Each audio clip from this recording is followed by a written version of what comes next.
On the evening of September 21st, 2019, law enforcement authorities swiftly reacted to a distressing domestic violence call that had emanated from an apartment in Austin, Texas.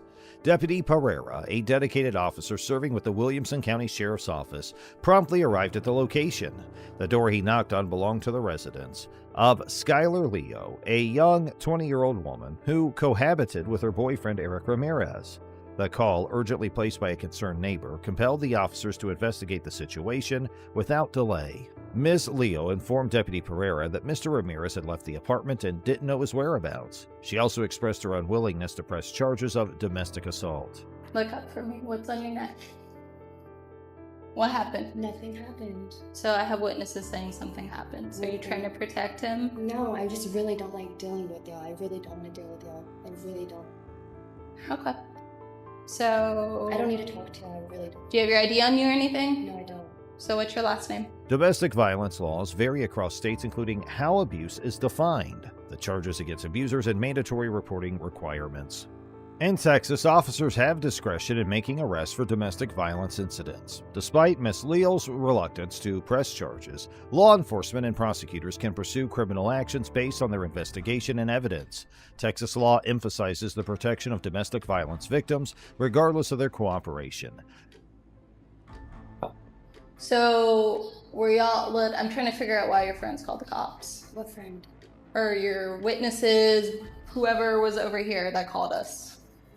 So what? We got into an argument. Okay. That's it. Literally. Okay. It was nothing physical? Nothing physical. Where are the marks on your neck from? We got into my necklace right here. No, this right here. What is that from? Does it really matter? Yes. You want to make sure you're okay. I'm fine, ma'am. So? I'm fine. Like, literally, I'm fine. Okay. I'm gonna be honest with you, I get a rash talking to y'all. I do not want to talk to you, and especially Williamson County. Y'all have a really bad reputation. I've bad encounters with y'all. I do not want to I'm not gonna hurt you. I know you are not. Okay, so we need your cooperation. I know, and do you want to press charges? I do not. Okay. I do not. Thus, the police had a duty to safeguard Miss Leo's well-being during their response. Deputy Lorenzo Hernandez, previously featured on a reality show, encountered a situation where he tried to enter Miss Leo's apartment. Although Miss Leo protested, the Fourth Amendment allows officers to enter a citizen's home without a warrant under certain circumstances, such as protecting individuals from immediate harm, like in cases of domestic violence. Courts have often given officers broad discretion in responding to domestic violence calls. Based on these precedents, it's likely that a court would find Deputy Hernandez's entry into Miss Leo's apartment justifiable to ensure her safety despite her objection. However, we must also address the legality of use of force in this situation. Deputy Hernandez contends that Ms. Leo's non-compliance justified the altercation and the use of force by the deputies. However, a court would likely disagree, as it must assess the reasonableness of the force used. In the 1989 Supreme Court case of Graham v. Connor, courts considered the severity of the crime, the threat posed to officers or others, and whether the suspect is actively resisting arrest. The 2018 case of Darden v. City of Fort Worth further emphasized that excessive force occurs when an arrestee is not actively resisting. Ms. Leo, a victim not resisting arrest, faced unwarranted aggression. A court would undoubtedly find Deputy Hernandez's actions excessive. Sheriff Robert Shoddy initiated an internal investigation after an altercation, leading to Deputy Hernandez's one-day suspension.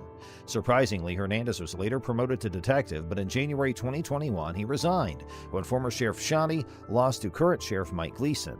Subsequently, Hernandez faced charges of official oppression and assault for his excessive use of force against Miss Leo. We went to my house. I'm like, well, we gotta find the guy that allegedly did this. So she didn't give direction, travel, description, anything. She's like, he left. I don't know where he went. Third level Nickerson. Satisfaction. So we need to see if this guy's inside your apartment. Who else is in here? She filed a lawsuit against him in the Williamson County Sheriff's Office on September 20th, 2021.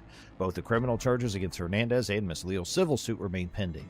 His actions were unacceptable, rapidly escalating a peaceful situation, showing unprofessionalism and using excessive force. Went to my apartment. Yo, with what? I'm literally gonna press charges on y'all. We have a possible felony. Possible felony? Yes. For what?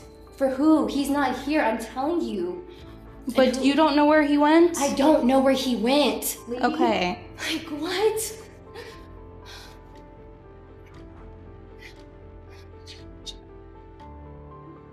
Yeah, so you can You can understand where you're in handcuffs right now?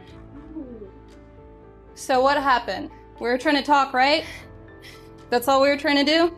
Okay, so I'm gonna take Is there these a light in handcuffs here? off you. How do you turn the light Are on? we gonna be cool if we take these handcuffs off? The light's not on. It's not on.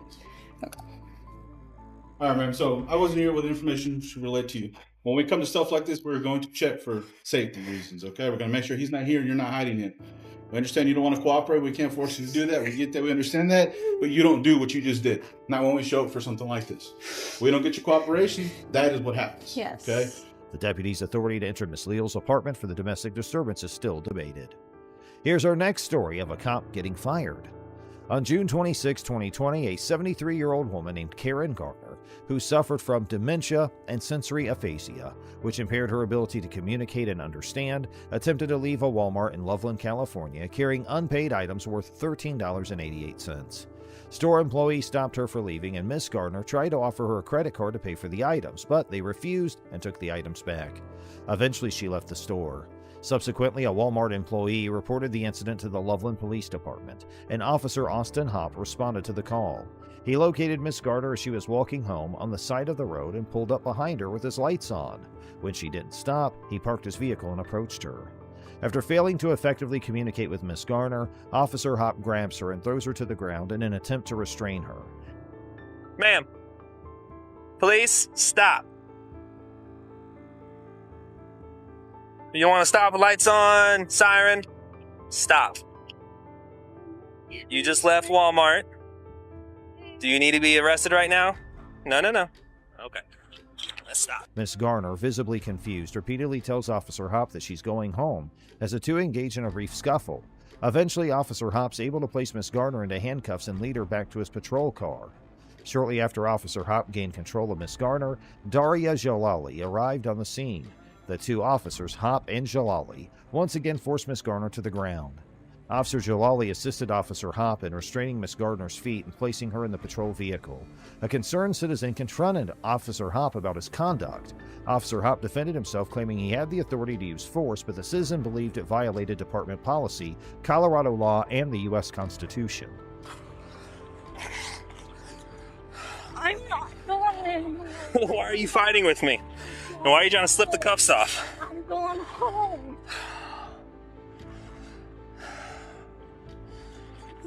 Stop. I'm going home. No, you're not. Are you finished? Are you finished? We don't play this game. You understand me? If you try to kick me, oh, this is gonna be bad. I'm going home. Stop. I'm going Hey. home. I'm going home. The Colorado Revised Statutes under Section 18.1.707 require officers to use nonviolent means when possible before resorting to physical force. However, this provision was only added through Senate Bill 20.217, effective from September 1, 2020. At the time of Miss Gardner's arrest, the statute allowed reasonable physical force for effecting an arrest. Despite her non-threatening demeanor, the officer's actions came under scrutiny. In an attempt to ascertain Miss Gardner's identity, the officers questioned her about her date of birth. However, she remained unresponsive and refused to engage with them, showing apparent signs of mental instability. Karen, I got your credit card, okay? It'll go with you. What's your date of birth, Karen? I have it. You will have it with you. I will not lose it, I promise. What's your date of birth, Karen?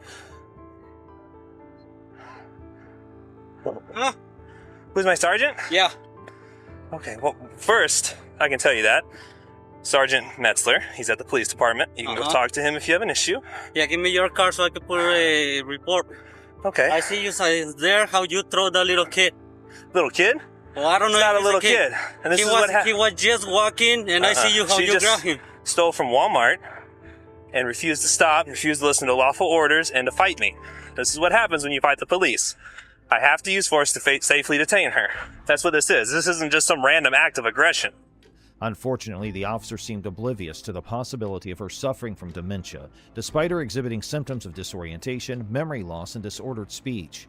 The Loveland Police Department's policy on interactions with individuals suspected of mental illness clearly outlined the need for officers to be aware of such behaviors and to establish a compassionate connection while ensuring everyone's safety.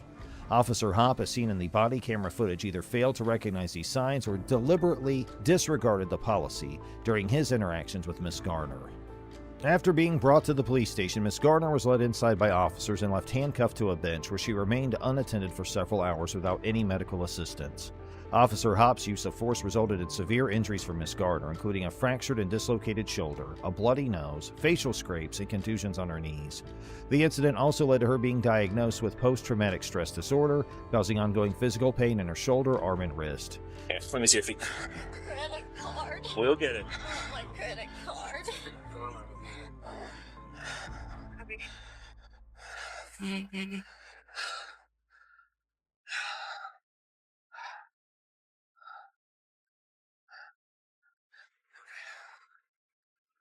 Karen, I got your credit card, okay? It'll go with you.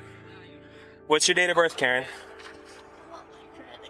I have it. You will have it with you. I will not lose it, I promise. What's your date of birth, Karen?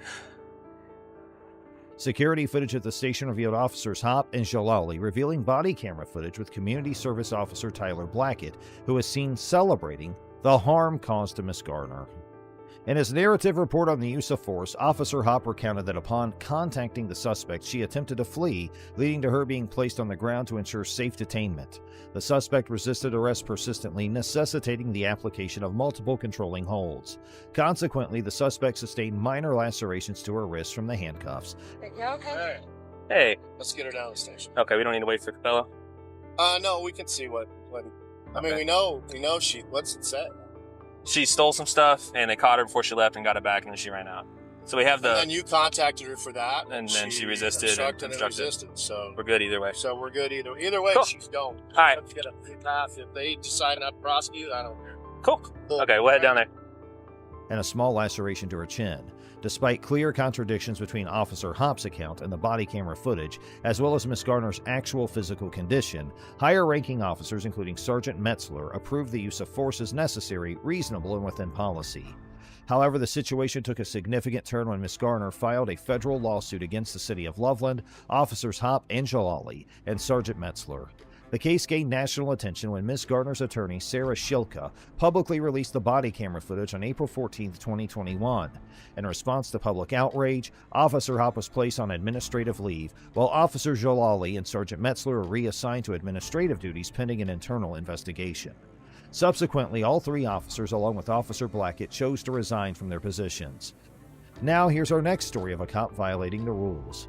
On January 12, 2023, Officer Jack Lowry of the Bloomington Police Department initiated a traffic stop on Ricky Pouncil, a local resident, as he was driving through the city of Bloomington, Minnesota, on his way back from the gym.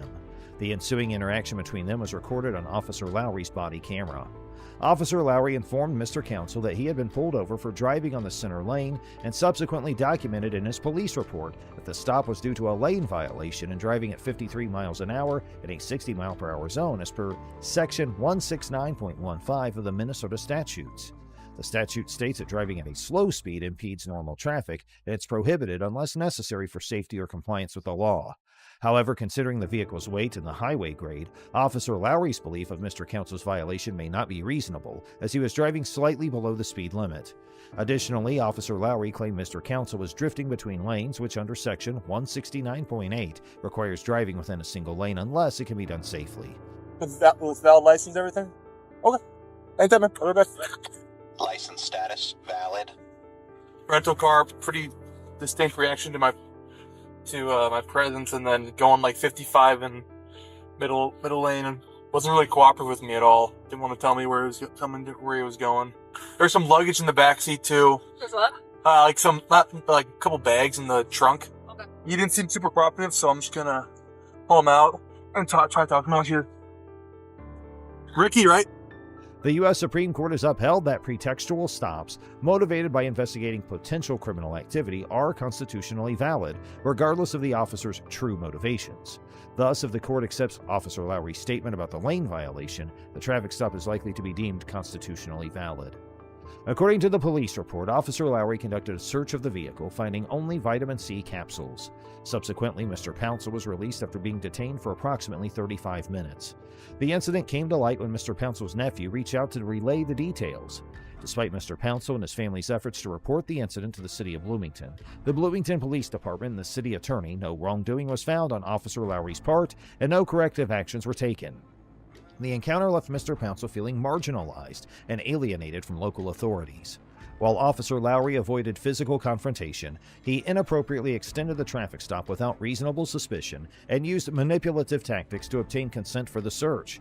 Mr. Pouncil receives a B+ for maintaining composure and filing complaints, but his ability to challenge Officer Lowry's actions was diminished by consenting to the search.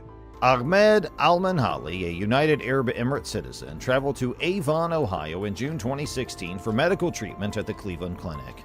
Upon arrival at the Fairland Inn and Suites, he was informed that the hotel was fully booked due to the Republican National Convention. Ahmed politely requested alternative accommodation options.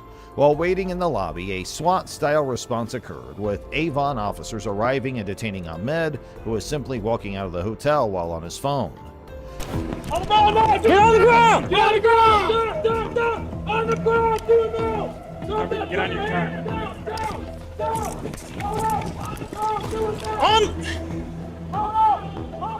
Confused by the situation, Ahmed questioned the officers, but they handcuffed and searched him, damaging his phone in the process.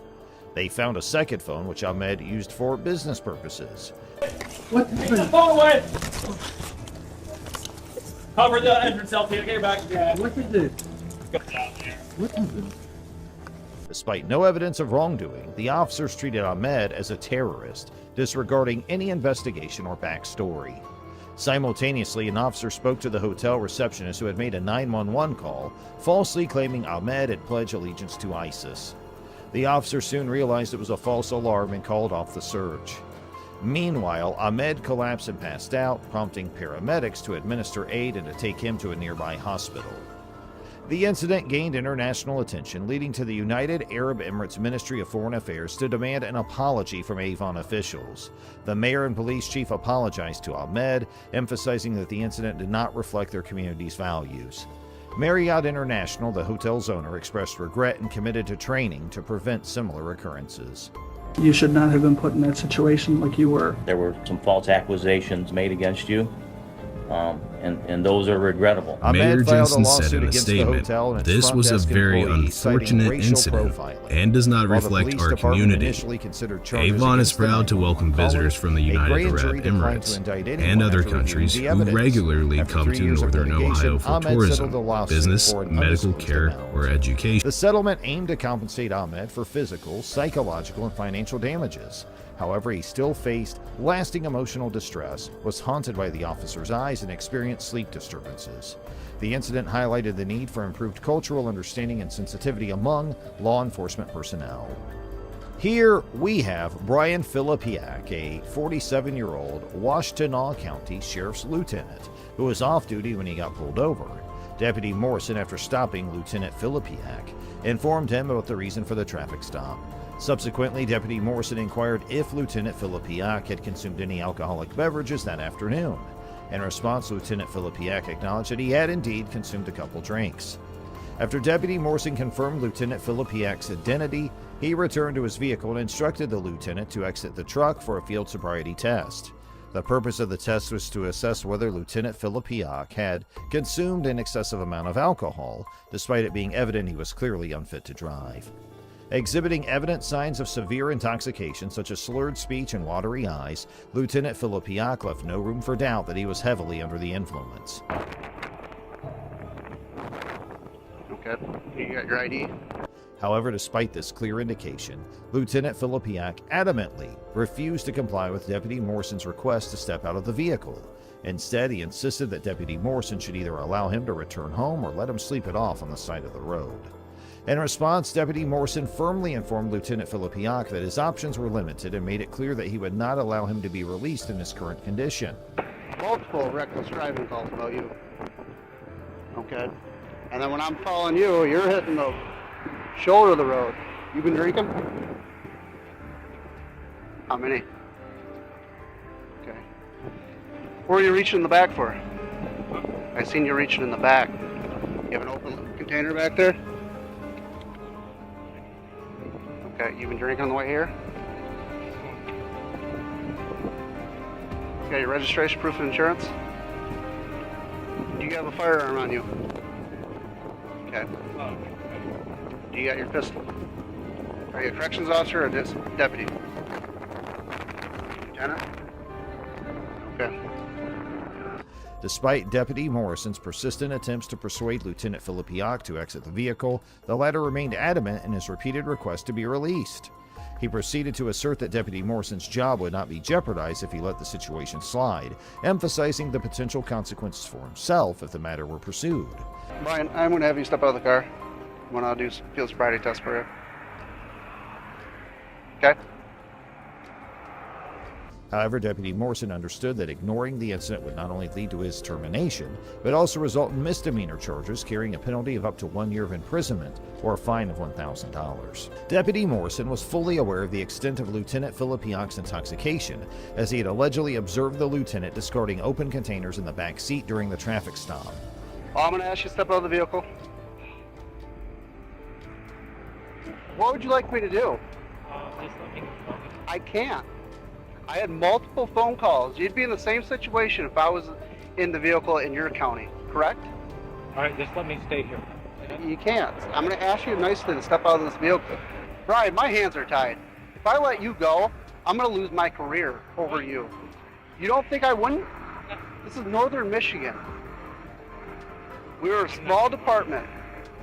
Okay, I'm going to ask you nicely to step out of the vehicle. You know I have my job to do. You know that. Yeah, I just want you. And I understand your point, your position.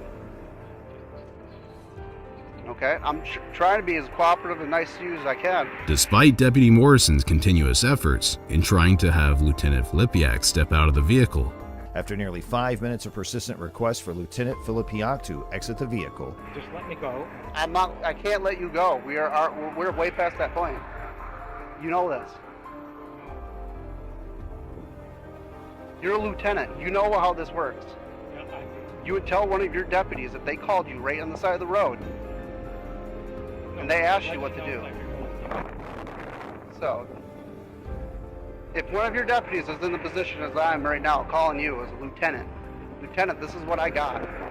What should I do? You're just going to say let him go?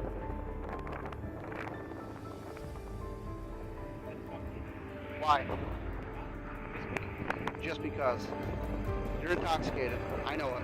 You open alcohol in the vehicle, then you're stabbing back. I know it. You know it. You can't have been got. Ryan, out of this vehicle. I'm asking you nicely. I don't want to see anything worse happen. Okay? No. Deputy Morrison, having reached the limits of his patience, opened the door and firmly instructed the lieutenant to step out, avoiding any need for further escalation. Deputy Morrison proceeded to inform Lieutenant Filipiak that he would be arrested for refusal to comply if he persisted in refusing to exit the vehicle. RNO, an abbreviation for resisting and obstructing a police officer, is a felony offense that carries a penalty of up to 2 years of imprisonment, a fine of $2,000, or both. After an additional 5 minutes had passed, Deputy Morrison cautioned Lieutenant Filipiak that he would be tased if he continued to resist compliance with his instructions. Consequently, Deputy Morrison retrieved his taser and aimed it at the lieutenant, while firmly warning him that failure to comply would result in being tased. Deputy Morrison even considered using the backup taser at that moment. In this situation, Deputy Morrison possessed the authority to employ his taser and would not have faced repercussions for doing so. Fortunately, the threat of being tased successfully persuaded Lieutenant Filipiak to finally exit the vehicle. As anticipated, Deputy Morrison did not tolerate Lieutenant Filipiak's resistance, instructed Lieutenant Filipiak to occupy the back seat of his patrol car, intending to transport him to the police station. Despite Deputy Morrison's clear directive to sit in the car, Lieutenant Filipiak persisted in his refusal, stating, "I am who you guys are. Do you guys realize that?" This remark strongly indicated that Lieutenant Filipiak was attempting to exploit his position of authority, seeking a preferential treatment based on his status. All right, we're done with this.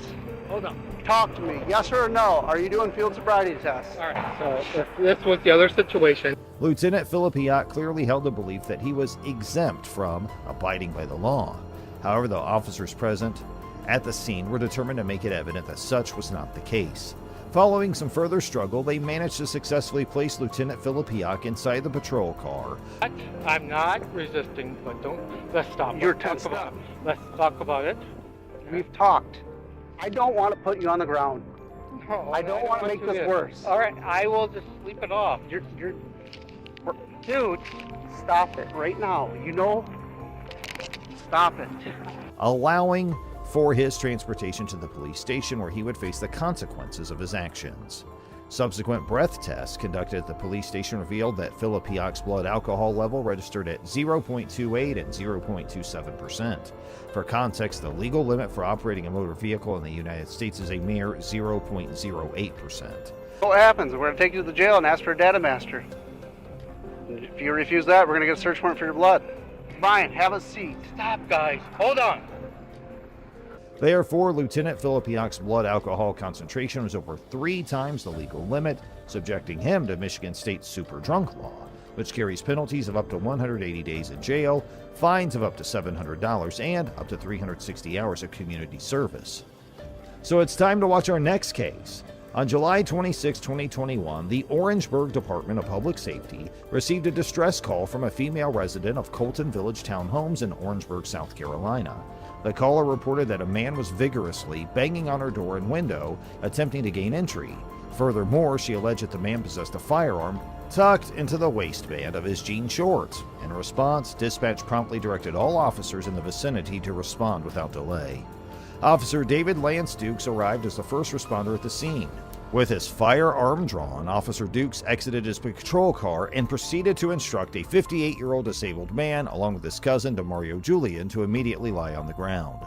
At this juncture, it was evident from the body camera footage that Mr. Gillard was complying with Officer Dukes' commands.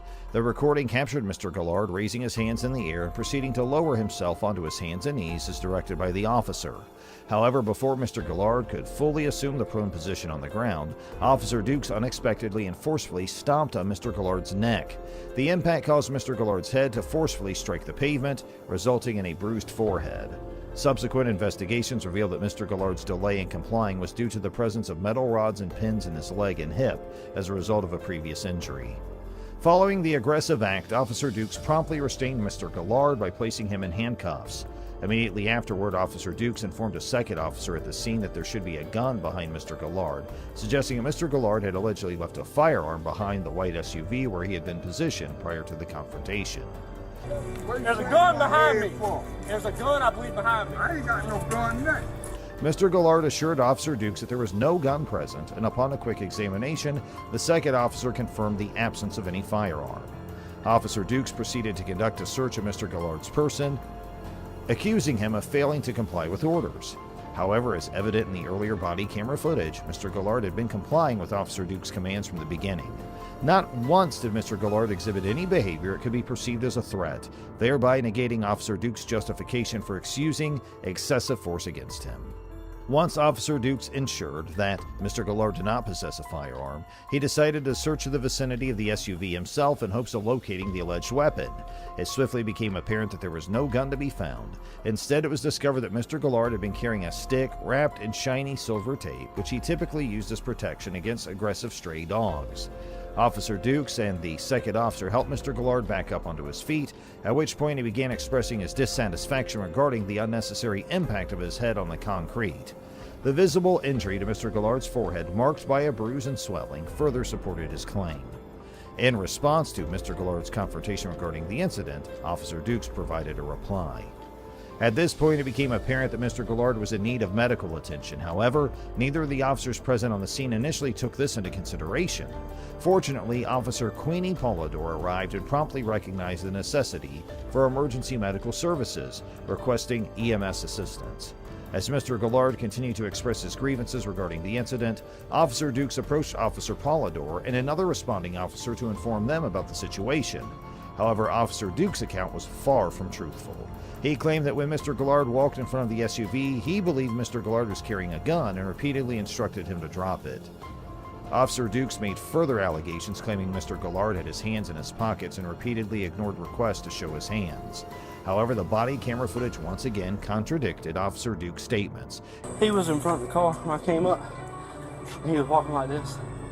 And I thought it was a gun at first. I said, drop the gun, drop the gun, drop the gun, drop the gun. I had him at gunpoint. Clearly showing Mr. Gillard complying with the orders by keeping his hands raised above his head. Officer Dukes mentioned to a fellow officer that he wanted to take the stick as evidence, stating that it was the reason for his actions. In response, the fellow officer promptly questioned the necessity of using the stick as evidence, pointing out that the body camera footage would suffice. EMS arrived at the scene to attend to Mr. Gillard's condition. While Mr. Gillard was being examined, Mr. Julian approached Officer Dukes and requested a card with his details on it. In response, Officer Dukes promptly informed Mr. Julian that he did not possess a card and clarified that the department did not issue such cards in any case. Officer Polidor quickly recognized Officer Dukes' misstatement and promptly corrected him. She asserted that they indeed possessed cards and proceeded to provide Mr. Julian with her own cards as requested. On July 31, 2022, the South Carolina Law Enforcement Division announced that Officer Dukes was taken into custody and charged with first-degree assault and battery. Several months later, in November 2021, Mr. Gillard received a compensation settlement of $650,000 from Orangeburg, South Carolina. City officials additionally expressed their commitment to establishing a citizens task force to provide oversight and guidance regarding interactions between residents and the Orangeburg police.